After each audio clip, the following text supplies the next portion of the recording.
আচার এটা এমনই একটা লোভনীয় জিনিস, সেটা যে আচারই হোক না কেন, তেঁতুল, কুল, আম হোক না সে চালতে। তো আচারের কথা শুনলে আমাদের কিন্তু মুখে জল চলে আসবেই। এমনই একটা লোভনীয় জিনিস, সেটা ছোট বড় সকলেরই অতি প্রিয়। তো আমি এই চালতের আচারটা কিভাবে বাড়িতে তৈরি করলাম সেটাই আজকে তোমাদের সঙ্গে শেয়ার করব। তো চলো দেখো, এর আগে আমি চালতের অনেক কটা ভিডিও দিয়েছি কিন্তু ফুল রেসিপিটা দেওয়া হয়নি। তো আজকে ভাবলাম রেসিপিটা দিই। তো আমি পাড়ার, আমাদের গ্রামে যেহেতু বাড়ি, আর আমাদের গ্রামের বাড়িতে অনেক কিছুই কিনে আনতে হয় না। তো তার ভেতরেই এক দিদির বাড়ি থেকে দেখো অনেক কটি চালতে কুড়িয়ে এনেছি।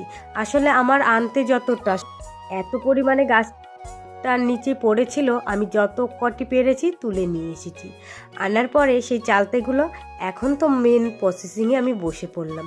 তো এই যে এত চালতে নিয়ে বসে পড়েছি, এবার এই চালতেগুলো কাটতে আমার কতটা সময় লাগবে বলো তো। আর চালতেগুলোর খোসা ছুলে নিয়েছি, আমি কিন্তু জলে ভিজাইনি। তোমরা একটা জিনিস লক্ষ্য করবে, যদি জলে ভেজাও চালতে কিন্তু স্লিপ হয়ে যাবে, কাটতে কিন্তু অনেকটা কষ্ট হবে, লালা জাতীয় জিনিস, বটিতে ধার থাকবে। সেজন্য আমি আগে ভিজাইনি, ধুয়ে নিইনি। তো চালতেগুলো খুব ভালো করে খোসা ছাড়িয়ে, নিচের যে পাতলা একটা পুরু খোসা থাকে সেটা ছাড়িয়ে নিয়েছি। তো ব্যাস দেখো কতগুলো চালতে কাটলাম, মোটে আমার এটুকু হয়েছে, কারণ অনেক বাদ চলে গেছে, চালতের অনেকটা পরিমাণ বাদ চলে যায়। তো এবার কেটে ধুয়ে ভালো করে একটু নুন হলুদ দিয়ে প্রেশার কুকারে বেশ আমি অনেক কটা সিটি দিয়ে নিয়েছি। দেওয়াতে দেখো কতটা নরম হয়ে গেছে। আর এই যে থেতো করতে মানে ছেঁচতে দেখবা স্লিপ কাটে, অনেকটা কষ্ট হয়, কিন্তু আমি সেই প্রসেসটা এড়িয়ে এখন আধুনিক পদ্ধতিতে আমি প্রেশার কুকারে সিটি দিয়ে নিয়েছি। তাতে কিন্তু বেশ নরম হয়ে গেছে। এতে আমার আচার করতে কোনো রকম কোনো সমস্যা হবে না, এবং খেতেও কিন্তু খুব সুন্দর এবং টেস্টি হবে। তো দেখো চালতেটা কিন্তু কত পরিমাণে গলেছে। তোমরাও কিন্তু এইভাবে প্রেশার কুকারে 3টে থেকে সিটি মারবে। এরপরে যে মশলাটা তৈরি করব, নিয়েছি গোটা ধনে, পাঁচফোড়ন, আর নিয়েছি 3টে মতন শুকনো লঙ্কা।